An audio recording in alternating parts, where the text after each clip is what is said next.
أشهد أن لا إله إلا الله. بسم الله والصلاة والسلام على رسول الله وعلى آله وصحبه أجمعين. السلام عليكم ورحمة الله وبركاته. জান্নাতের অধিবাসীরা জাহান্নামের অধিবাসীদের একটি প্রশ্ন করবে, কিসে তোমাদের এখানে নিয়ে আসলো, কিসে তোমাদের সাকারে বন্দী করলো। লক্ষ্য করুন, সাকারের কথা আগেই উল্লেখ করা হয়েছিল, سأصليه سقر. তাই না? আল্লাহ এখন আলোচনার পরিসর আরও বিস্তৃত করবেন। একটি বিষয় আমি আপনাদের কাছে উল্লেখ করেছি, প্রথমেই সেই 1% অভিজাতদের সমালোচনা করা হয়েছিল, আর আল্লাহ বিশেষভাবে উল্লেখ করেছিলেন ذرني ومن خلقت وحيدا جعلت له مالا ممدودا. কিন্তু শেষের দিকে আল্লাহ বৃহত্তর জনগোষ্ঠীর কথা বলতে যাচ্ছেন। তাই আলোচনাটি শুরু করার আগে আমি চাই আপনারা এই ভূমিকাটা বুঝুন, যার সাহায্যে আমরা এই অনুচ্ছেদটি অনুধাবন করব। যারা ক্ষমতায় আসীন, যাদের বিপুল পরিমাণ সম্পদ রয়েছে, যারা কোনোভাবে পৃথিবী নিয়ন্ত্রণ করার চেষ্টা করে, আপনারা ভাবতে পারেন রাষ্ট্রপ্রধানদের কথা, অথবা বড় জ্বালানি তেল বা টেক কোম্পানির সিইওদের কথা, অথবা অস্ত্র নির্মাতা কোম্পানিগুলোর কথা। আপনারা কি মনে করেন তারা শুধু আনন্দ ফুর্তি করে সময় কাটায়? না, আমি নিশ্চিত যে তারা বসে বসে ভিডিও গেম খেলে না। তারা এমনটা করে না। তারা ব্যস্ত। তারা ঘুম থেকে উঠেই কৌশল তৈরিতে ব্যস্ত, চিন্তায় মগ্ন থাকে, একরকম কলকাঠি নাড়ে, একটার পর একটা মিটিং করতে থাকে, আর বাকি সবাই তাদের নির্দেশ মেনে চলে। এমনকি ঘুমানোর সময়ও তাদের মস্তিষ্ক ব্যস্ত থাকে, তাই না? কারণ আধিপত্য বিস্তার, পৃথিবী দখল করা এবং সাম্রাজ্য গড়ে তোলা, এই সব কিছুর জন্যই একটা ঘোরের মধ্যে থাকা প্রয়োজন। এই লোকগুলো আসলেই আচ্ছন্ন হয়ে থাকে। আল্লাহ তাদের সেই আচ্ছন্নতা সম্পর্কে আমাদেরকে এক ধরনের ইঙ্গিত দিয়েছেন। আল্লাহ বলেছেন, إنه فكر وقدر فقتل كيف قدر ثم قتل كيف قدر. এরা হলো কৌশলী ধরনের মানুষ। তবে তাদের ব্যাপারে একটা বিষয়, আমরা ওয়ালিদ ইবনে মুগিরা সম্পর্কে জানি। প্রথমে সে খুব দরিদ্র ছিল, আর তারপর খুব ধনী হয়েছিল। আপনি এরকম হতে পারবেন না যদি আপনার মাঝে সেই ক্ষিপ্রতা না থাকে এবং পরিশ্রমের সেই মানসিকতা না থাকে। তারা ক্রমাগত চেষ্টা করেই যায়।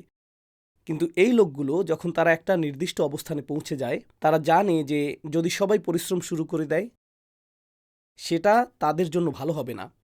তাই তারা নিশ্চিত করতে চায় যে তারা এমন একটা সংস্কৃতি তৈরি করবে যেখানে মানুষ শুধু আরামায়েশে ডুবে থাকবে। কারণ তারা চায় না বাকি জনগোষ্ঠী উপরে উঠে আসুক, তারা চায় এরা একটা নির্দিষ্ট জায়গাতেই থাকুক। তাই তারা এমন একটা সংস্কৃতি তৈরি করে যা মানুষকে অকেজো জিনিস দিয়ে ব্যস্ত রাখে: খেলাধুলা, বিনোদন, পরচর্চা, গল্পগুজব, কবিতা, এইসব জিনিস। তারা হয়তো এর মধ্যে কোনো একটা কিছু করবে, তবে নিজেদের 97% সময়ই তারা ব্যয় করে নিজস্ব মিশনের পেছনে। কিন্তু তারা চায় সাধারণ মানুষ মূলত এইসব জিনিসের মধ্যে ডুবে থাকুক। এই অনুচ্ছেদটি পড়ার সময় আমরা দেখতে পাবো যে এখন আল্লাহ শুধু শীর্ষ 1%-এর কথা বলছেন না, আল্লাহ এখন জনসাধারণ অর্থাৎ বৃহত্তর জনগোষ্ঠীর কথাও বলছেন। তাদের অনেকেই জাহান্নামে যাবে, এবং তাদের জাহান্নামে যাওয়ার কারণ। তাই আমরা শুধু জাহান্নামে অবস্থানকারী নিকৃষ্টতম কিছু মানুষের কথা বলছি না, বরং সাধারণ মানুষও জাহান্নামে যেতে পারে তা নিয়েও বলছি। আল্লাহ আমাদের সবাইকে জাহান্নাম থেকে রক্ষা করুন। তারা প্রথমে বলে, قالوا لم نكن من المصلين. আমরা সেই নামাজি মানুষদের অন্তর্ভুক্ত ছিলাম না। আমরা নামাজি মানুষদের অন্তর্ভুক্ত ছিলাম না। এটি একটি গভীর তাৎপর্যপূর্ণ কথা। আমরা নামাজি মানুষদের অন্তর্ভুক্ত ছিলাম না। অন্য কথায়, নামাজ সরাসরি ধর্মের সাথে সম্পর্কযুক্ত। আমরা ধার্মিক ছিলাম না। আমরা ধর্ম নিয়ে পরোয়া করতাম না। ধর্ম নিয়ে ভাবার কথা আমাদের মনেও আসতো না। ওটা আমাদের বিষয় ছিল না। এটা আমাদের কাছে তেমন গুরুত্বপূর্ণ ছিল না। জীবন তো সুন্দর, তাহলে ধর্মের আবার কি দরকার? কেন আমাকে নামাজ পড়তে হবে? নামাজ পড়লে কি উপকার পাবো? আপনার জীবন যদি বিনিময় ভিত্তিক হয়, নামাজ আপনাকে কিছুই দেবে না। বিষয়টা এরকম না যে নামাজ পড়লে আপনার পিঠের ব্যথা থাকবে না, আপনার রক্ত সঞ্চালন ভালো হবে, কারণ রুকু থেকে সিজদায় গেলে রক্তপ্রবাহ বাড়বে, মস্তিষ্কে রক্তপ্রবাহ বাড়বে, আপনার স্মৃতিশক্তি ভালো হবে, ইত্যাদি ইত্যাদি। আপনার অবস্থা, ওয়াও, এই কারণেই তো আমার নামাজ পড়া উচিত। নামাজের মাধ্যমে আপনি হয়তো এই উপকারগুলো পেতে পারেন, সেটা ভালো। কিন্তু সেক্ষেত্রে আপনি বলছেন নামাজ পড়ব কারণ এটা যোগব্যায়ামের একটা ভালো বিকল্প, তাই না? এক্ষেত্রে আপনি সঠিক কারণে নামাজ পড়ছেন না। তাদের ধারণা ছিল, আমি এর পেছনে কোনো যুক্তি খুঁজে পাইনি, আমরা এইসব জিনিস করতাম না, আমরা ধার্মিক ছিলাম না। তাদের বক্তব্য অনুযায়ী এটাই হলো প্রথম কারণ। কিন্তু কোরআনের দৃষ্টিতে, ইসলামের দৃষ্টিতে নামাজের উদ্দেশ্য আরও গভীর। এটা অন্য ধর্মের মতো নিছক কোনো উপাসনা নয়। নামাজের বিষয়ে চিন্তা করা যাক। এটা কিভাবে শুরু হয়? এটা তাকবীর দিয়ে শুরু হয়, তাই না? আল্লাহু আকবার। আর লক্ষণীয় বিষয় হলো ইতিমধ্যেই এই সূরাতে এসেছে যে দাওয়াতি কাজের মূল বার্তা হলো রব্বাকা ফাকাব্বির। সেখান থেকেই এটা শুরু হয়েছিল। এখন নামাজে আমরা বলি আল্লাহু আকবার। আমরা দিনে এটা বহুবার বলি, নির্দিষ্ট সময়ে নির্দিষ্ট সময়ে। আপনি যে কাজই করেন না কেন, এটা আপনার কাজে বিঘ্ন ঘটায়। আপনি আল্লাহর মুখাপেক্ষী হন, কিবলা দিকে মুখ করেন এবং নিজেকে পুনরায় বিন্যস্ত করেন, আর আপনি গোটা দুনিয়াকে ভুলে যান। আপনি যে তর্ক বিতর্ক করছিলেন, যে প্রজেক্টে কাজ করছিলেন, যে মিটিংগুলোতে ব্যস্ত ছিলেন, পরিবারকে দেয়া সময়, যা কিছুই আপনি করছিলেন, এই সব কিছু থেমে যায়। আপনি কেবল আল্লাহর সামনে দাঁড়ালেন আর পৃথিবীটা যেন মিলিয়ে গেল। হোক সেটা 5 মিনিট, 2 মিনিট, 10 মিনিট, কিন্তু পৃথিবীটা আর অস্তিত্বে নেই। শুধু আপনি আর আল্লাহ, আর আপনি সরাসরি আল্লাহর মুখোমুখি। ওই মুহূর্তগুলোর জন্য আল্লাহ সত্যিই আকবার হয়ে ওঠেন। কারণ যখন আপনি নামাজে দাঁড়িয়ে থাকেন, তখন আল্লাহর চেয়ে বড় কিছুই নেই। প্রকৃতপক্ষে আল্লাহ এতটাই আকবার যে আপনার মুখ এমন কিছু বলছে না যা আল্লাহ চান না যে আপনি বলুন। আপনি শুধু সেটাই বলবেন যা আল্লাহ চান আপনি বলুন। আপনার শরীর ঠিক সেভাবেই নড়বে যেভাবে আল্লাহ চান আপনি নড়ুন। আল্লাহ যেখানে চান আপনার চোখগুলো শুধু সেখানেই যাবে। আপনি আল্লাহু আকবারকে বাস্তব রূপ দিচ্ছেন যখন আপনি নামাজ পড়ছেন। আপনি শুধু এটা বলছেনই না, আপনি এটা বাস্তবে করে দেখাচ্ছেন। আর এর ফলে কি হওয়ার কথা? এটা আপনাকে পুনরায় বিন্যস্ত করার কথা, আপনার মাঝে একটি নতুন উপলব্ধি সৃষ্টি করার কথা। আমরা প্রতিদিন অনেক কাজ করি। আমাদের পারিবারিক ব্যস্ততা আছে, কর্মক্ষেত্রের ব্যস্ততা আছে, পড়াশোনার ব্যস্ততা আছে, স্বাস্থ্য সুরক্ষার ব্যস্ততা আছে। সারাদিন আমাদের সব ধরনের কাজ থাকে। আমি আপনাদেরকে একটি উদাহরণ দিচ্ছি। আমি বাইয়েনাহ ইনস্টিটিউটের পরিচালক। আমি দীর্ঘদিন ধরে এটা পরিচালনা করছি। আমাদের একদল কর্মচারী আছে। কিছু কর্মচারী অ্যাকাউন্টিংয়ে কাজ করে, কেউ প্রযুক্তি বিভাগে কাজ করে, কেউ মার্কেটিংয়ে, কেউ ভিডিও প্রোডাকশনে, কেউ গবেষণায় কাজ করে। প্রতিষ্ঠানের বিভিন্ন অবস্থানে লোকজন কাজ করে। তারা প্রতিদিন কাজ করে, আর তারা কাজ করতেই থাকে, করতেই থাকে, আর করতেই থাকে। জানেন সময়ের সাথে সাথে কি ঘটে? আপনি কাজের মধ্যে এতটাই হারিয়ে যান, আপনি নিজেকে প্রশ্ন করতে শুরু করেন, কেন এটা আমি করছি? একজন অ্যাকাউন্টেন্ট সারাদিন এক্সেল আর অ্যাক্সেস ফাইলের দিকে তাকিয়ে থেকে মনে করে, কাজের এত চাপ, আমি এই কাজ করতে চাই না। কিন্তু তারপর আমাদের গোটা কোম্পানির একটা পুনর্মিলনী হয়। সকল কর্মচারী একত্রিত হয়, আর তখন আমরা আলোচনা করি আমাদের ভিশন কি, সামনের বছর আমরা কি করতে চাই, ইনশাআল্লাহ। আমরা কি প্রভাব সৃষ্টি করতে চাই, কিভাবে এটি একটি বৃহত্তর লক্ষ্য ও উদ্দেশ্যের অংশ। এমনকি যে ব্যক্তি এক্সেল ফাইল নিয়ে কাজ করে এবং যে ব্যক্তি ঘন্টার পর ঘন্টা ভিডিও এডিটিং করে অথবা অন্য যা কিছুই করে, সে অনেক সময় ভাবে, উফ, এটা খুবই বোরিং। হঠাৎ করেই তারা নতুন উদ্যম ফিরে পায়। কেন তারা নতুন উদ্যম ফিরে পায়? কারণ তারা দেখতে পায় যে তাদের ছোট প্রচেষ্টা বা তাদের কাজের ওই অংশটুকু অনেক বড় একীভূত একটি কাজের অংশ, আর সেই গোটা কাজটির উদ্দেশ্য মহান কিছু করা, আর তারা সেটারই একটা অংশ। তাই যখন আপনি এভাবে সংযোগ অনুভব করেন আর এভাবে উজ্জীবিত অনুভব করেন, আপনার নিয়তের নবায়ন হয়, আপনার অনুপ্রেরণার নবায়ন হয়, আপনার শক্তির নবায়ন হয়, তাই না? আমরা প্রতিদিন জীবন জীবন আর জীবন নিয়ে ব্যস্ত থাকি, আর আল্লাহ আমাদেরকে থামিয়ে দেন। আর আপনি আল্লাহর সামনে দাঁড়ান আর বলতে শুরু করেন, اهدنا الصراط المستقيم صراط الذين أنعمت عليهم غير المغضوب عليهم ولا الضالين। সেই দিনটা কেমন হবে? যেদিন আল্লাহ কিছু মানুষের ওপর রাগান্বিত হবেন। আর কেন আমাদের সরল পথ প্রয়োজন? কারণ মালিক ইয়াউমিদ্দিন। তো যদিও আমি আজকের কাজ, আগামীকালকের কাজ করছি এবং ছোট ছোট এই কাজগুলো করছি, হঠাৎ করেই আমি থেমে যাই এবং বিচার দিবসের কথা ভাবি, সেই বড় লক্ষ্যটি, তাই না? তাই আল্লাহ আসলে প্রতি কয়েক ঘন্টায় আমাদেরকে দীর্ঘমেয়াদী বিষয়ের কথা ভাবাচ্ছেন। এটা কি করে? যদি আমরা সত্যিই নামাজ নিয়ে গভীরভাবে ভাবি, তবে আমরা প্রতি কয়েক ঘন্টায় বারবার সচেতন হই বিচার দিবস সম্পর্কে, যেদিকে আমরা আসলে ধাবিত হচ্ছি। নতুন অনুভূতি, উদ্দেশ্যের এক নতুন অনুভূতি, সচেতনতার এক নতুন অনুভূতি যে আমি একটি যাত্রাপথের পথিক, আর আমি আজও সেই যাত্রাপথেই অগ্রসর হচ্ছি। আমার কাছে যে বিষয়টি আরও অসাধারণ মনে হয় তা হলো বিচার দিবস এবং নামাজের মধ্যে একটা সামঞ্জস্য রয়েছে।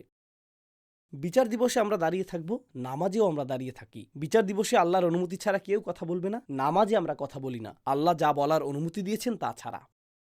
আল্লাহ বর্ণনা করেছেন যে বিচার দিবসে ফেরেশতারা আমাদের কৃতকর্মগুলো আমাদেরকে দেখাবেন, কিরামান কাতিবিন, তারা লিখছেন। আর যখন আপনি আপনার নামাজ শেষ করেন, আপনি সেই ফেরেশতাদের উপস্থিতি স্বীকার করেন যারা আপনার কাজগুলো লিপিবদ্ধ করছেন। আসসালামু আলাইকুম রহমতুল্লাহ। আসসালামু আলাইকুম রহমতুল্লাহ। বিষয়টাকে অন্যভাবে ভাবুন। মনে আছে যখন আপনারা পরীক্ষা দিতেন আর শিক্ষক হলের মাঝখানে হাঁটাহাঁটি করতেন? পরীক্ষা চলাকালীন সময় শিক্ষক ঠিক আপনার পেছনে দাঁড়িয়ে আছেন। এখন আপনি শুধু পরীক্ষাই দিচ্ছেন না, শিক্ষকের শ্বাস প্রশ্বাস সম্পর্কেও আপনি সচেতন, তাই না? তিনি যদি সেখানে না থাকতেন, আপনি মাথা তুলে তাকাতেন, চারপাশে তাকাতেন, ঘাড় এদিক সেদিক করতেন। কিন্তু শিক্ষক যখন সেখানে উপস্থিত, আপনি, কারণ এখন আপনি এমনকি এসব কিছুই করতে পারবেন না। অত্যন্ত সচেতন। কেন? কারণ আপনি নজরদারির মধ্যে আছেন, কেউ আপনাকে দেখছে। যখন আমরা বলি আসসালামু আলাইকুম রহমতুল্লাহ, আসসালামু আলাইকুম রহমতুল্লাহ, আপনি আপনার পাশের ওই লোকটিকে সালাম দিচ্ছেন না যার শরীর থেকে তরকারির গন্ধ আসছে। আপনি আপনি ফেরেশতাদেরকে সালাম দিচ্ছেন, আপনি তাদের উপস্থিতি স্বীকার করছেন, আপনি নিজেকে স্মরণ করিয়ে দিচ্ছেন যে আপনি নজরদারির মধ্যে আছেন এবং আপনার আমলনামা লেখা হচ্ছে, আর আপনি যা কিছু করেন সব নথিভুক্ত করা হচ্ছে। প্রতিটি নামাজের শেষে আমরা কি সেটাই করছি না? আমরা ফেরেশতাদের দেখতে পাই না, আমরা এই ফেরেশতাদের দেখতে পাই না, কিন্তু জানেন, মালিক ইয়াউমিদ্দিন, বিচার দিবস যখন ঘটবে, আমরা কি দেখতে পাব? এই ফেরেশতারা আমলনামাগুলো মেলে ধরবেন। لا يغادر صغيرة ولا كبيرة إلا أحصاها। কোনো কাজই এর থেকে বাদ পড়েনি। আপনার এবং আমার জীবনে এই বোধটি থাকা জরুরি। নামাজ হলো একটি ইবাদত। নামাজ আল্লাহর সাথে আমাদের সংযোগ।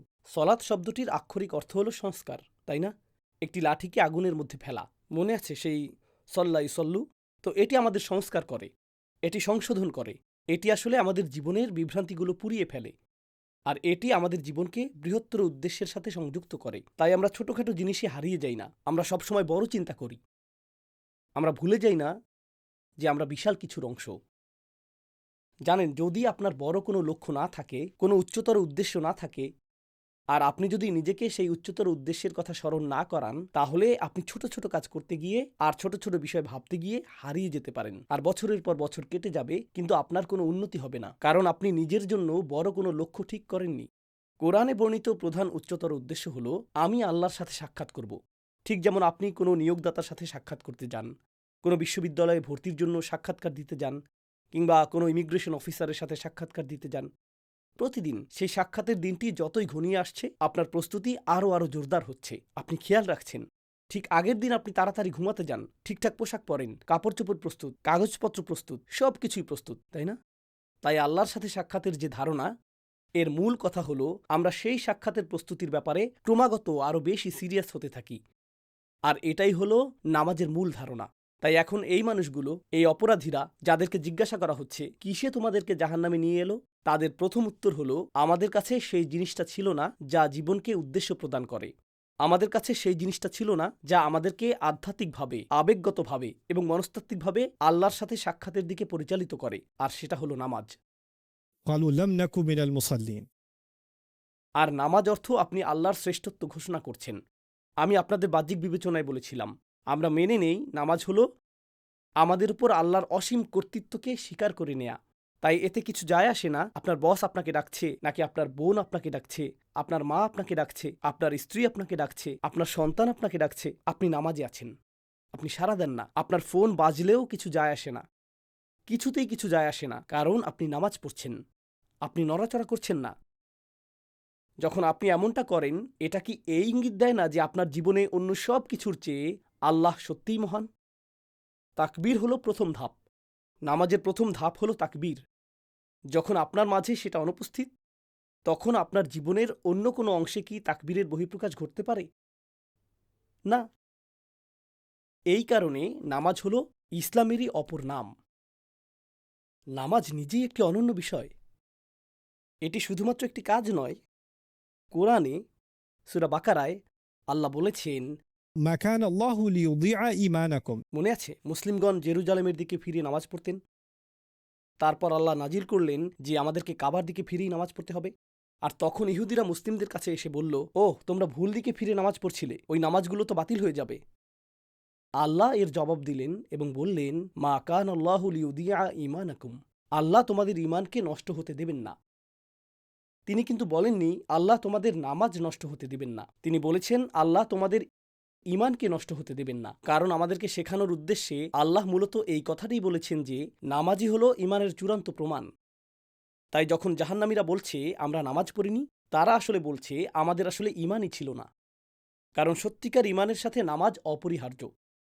যখন কেউ আমার কাছে এসে বলে, ওস্তাদ আমি পর্দা করি না, আমার কি করা উচিত? নামাজ পড়ুন। ওস্তাদ আমার একটা সমস্যা আছে, আমি মদ ছাড়ার চেষ্টা করছি, আমার কি করা উচিত? নামাজ পড়ুন। ওস্তাদ আমার কিছু বাজে অভ্যাস আছে যা আমি উল্লেখ করতে চাই না, আমার কি করা উচিত? নামাজ পড়ুন। আমি জানি না কোত্থেকে শুরু করব, নামাজ পড়ুন। আল্লাহর সাথে আমার সম্পর্ক হ্রাস পেয়েছে, নামাজ পড়ুন। কয় ওয়াক্ত? 5 ওয়াক্ত। 5 ওয়াক্ত। আমি জানি না কিভাবে বলবো, নামাজ পড়ার সময় আমি কোনো কিছুই অনুভব করি না। ওকে, নামাজ পড়ুন। নামাজ ছেড়ে দেবেন না, নামাজ ত্যাগ করবেন না। কারণ জাহান্নামের অধিবাসীরা প্রথমেই যে কথাটা বলবে তা হলো, আমরা নামাজীদের অন্তর্ভুক্ত ছিলাম না। আপনি কি মুক্তি পেতে চান? আপনি কি সেখানে যেতে চান না? আমি এটাও বলছি না যে আপনার নামাজ পড়া উচিত যাতে জাহান্নাম থেকে বাঁচতে পারেন। সেই কারণে আমি আপনাকে নামাজ পড়তে বলছি না। আমি বলছি আপনার নামাজ পড়া উচিত যাতে আপনার জীবনে একটা উদ্দেশ্য থাকে, যাতে আপনার জীবনে একটা অর্থ থাকে, যাতে আপনি এই জীবনে সুরক্ষিত থাকতে পারেন। আর তারপর এর অন্য দিকটি হলো, নামাজ আমাদেরকে ভবিষ্যতের সাথে যুক্ত করে, আল্লাহর সাথে আমাদের সেই সাক্ষাৎ। তবে আরও একটি বিষয় রয়েছে। আল্লাহ বলেছেন, إن الصلاة تنهى عن الفحشاء والمنكر। নামাজ হলো সেই জিনিস যা আপনাকে অশ্লীলতা থেকে রক্ষা করবে। আর নামাজই হলো সেই জিনিস যা আপনাকে অন্য সব মন্দ কাজ থেকে রক্ষা করবে। অন্য কথায়, আমার মাঝে, আপনার মাঝে, প্রতিটি মানুষের মাঝেই খারাপ কাজ করার একটা বাসনা রয়েছে। আর যে জিনিসটি আপনাকে আপনার ভেতরের সেই দহন, সেই আগুনকে জয় করার শক্তি দেবে, তা হলো নামাজ। নামাজ হলো প্রতি কয়েক ঘন্টা পর পর ফাহশা ওয়াল মুনকারের জন্য অগ্নি নির্বাপক যন্ত্র। আপনার মেজাজের সমস্যা, আপনার হরমোনের সমস্যা, আপনার কিছুর প্রতি আপনার আসক্তি, যে কোনো কিছুর প্রতি আপনার আসক্তি বা অন্য যা কিছু হোক, সব কিছু, আমাদের ভেতরের সকল মন্দ, আমাদের ভেতরের মুনকার, আমাদের ভেতরের ফাহশা, সব কিছুই দমন হয়ে যাবে। কারণ আল্লাহ বলছেন, ইন্না সলাতা তানহা আনিল ফাহশা ইওয়াল মুনকার। নামাজ হলো সেই জিনিস যা অশ্লীলতা এবং মন্দকে শেকড় গাড়তে দেয় না, এটা তা থামিয়ে দেয়। ولذكر الله أكبر। আল্লাহর জিকির সত্যিই সবচেয়ে বড়। আর নামাজ আসলে কি? এটি হলো আল্লাহর জিকির। এটি আল্লাহর চূড়ান্ত জিকির। এর চেয়ে ভালো কোনো আধ্যাত্মিক চর্চা নেই। আমি একথা বলতে কখনো ক্লান্ত হই না, কারণ আমরা এমন একটা ধারণা তৈরি করেছি যে আল্লাহর সাথে আধ্যাত্মিক সম্পর্কটা আমাদের অন্য কোথাও খুঁজতে হবে। নামাজ তো শুধুই নামাজ না, এর চেয়ে ভালো কোনো আধ্যাত্মিক চর্চা নেই, যা খোদ আল্লাহর রসুলকেও আল্লাহর সাথে সম্পর্ক যুক্ত করেছিল। সেটাই হলো নামাজ। যদি আপনারা আমার মুখে এটা 100 বার শুনে থাকেন, তবে এখন 101 বার হলো। মুসা আলাইহিসসালাম পর্বতচূড়ায় আল্লাহর সাথে সাক্ষাৎ করেন। তিনি সেখানে আল্লাহর সাথে কথা বলেছেন, তিনি স্বয়ং আল্লাহর কথা শুনেছেন। মুসা আলাইহিসসালামের কি কখনো আল্লাহকে ভুলে যাওয়া সম্ভব? তিনি কখনোই আল্লাহকে ভুলবেন না, কারণ তিনি আসলে কি করেছেন? তার সাথে কথা বলেছেন। সেটা ভুলে যাওয়া কি কখনো সম্ভব? যদি এমন কোনো ব্যক্তি থাকেন যিনি সর্বদা আল্লাহর জিকির করবেন, কারণ এটা তার সত্তায় গেঁথে গেছে, তিনিই সেই ব্যক্তি যিনি সরাসরি স্রষ্টার সাথে কথা বলেছেন। এটা মানব ইতিহাসের সবচেয়ে বিস্ময়কর মুহূর্তগুলোর একটি। একজন মানুষ সরাসরি আল্লাহর সাথে কথোপকথন চালাচ্ছেন, আর আল্লাহ তাকে বলছেন, أقم الصلاة لذكري। যদি তুমি সত্যিই আমাকে স্মরণ করতে চাও তবে নামাজ কায়েম করো। এমনকি তাকেও বলা হচ্ছে যে আমাকে স্মরণ করার প্রকৃত উপায় হলো নামাজ। তাহলে এই জিনিসটির ভূমিকা, এর আধ্যাত্মিক ভূমিকা ছোট করে দেখার কি কোনো উপায় আছে?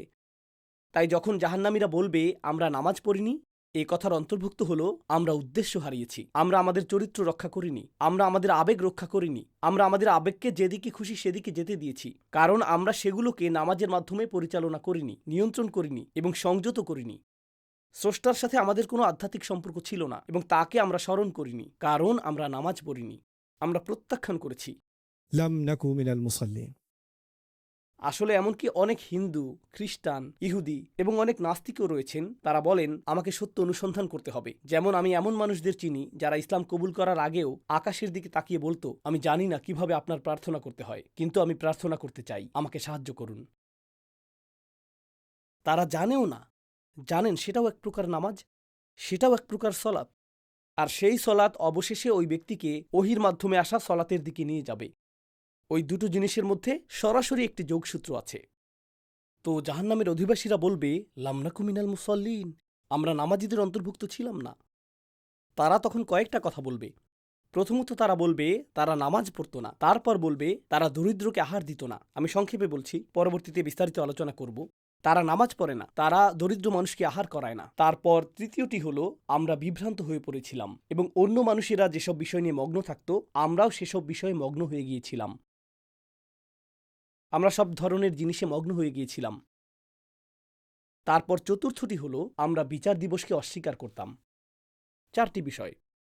কিন্তু এই 4টি বিষয় লক্ষ্য করুন, আবার বলছি, নামাজ, দানশীলতা, তাই না?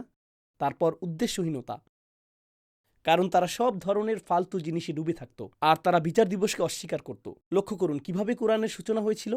সূরা বাকারা, যা অনেক পরে নাজিল হয়েছিল, কিন্তু এটা কোরআনের শুরুতেই রয়েছে। আল্লাযীনা ইউমিনুনা বিল গায়বি ওয়া ইউকিমুনাস সালাত, ঠিক যেমন লাম নাকু মিনাল মুসাল্লিন।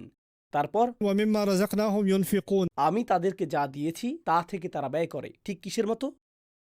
ولم نكن نطعم المسكين আর তারপর وكنا نكذب بيوم الدين চতুর্থ বিষয়টি হলো والذين يؤمنون بما أنزل إليك وما أنزل من قبلك وبالآخرة هم ইউকিনুন, পরকালের প্রতি তারা দৃঢ় বিশ্বাসের অধিকারী।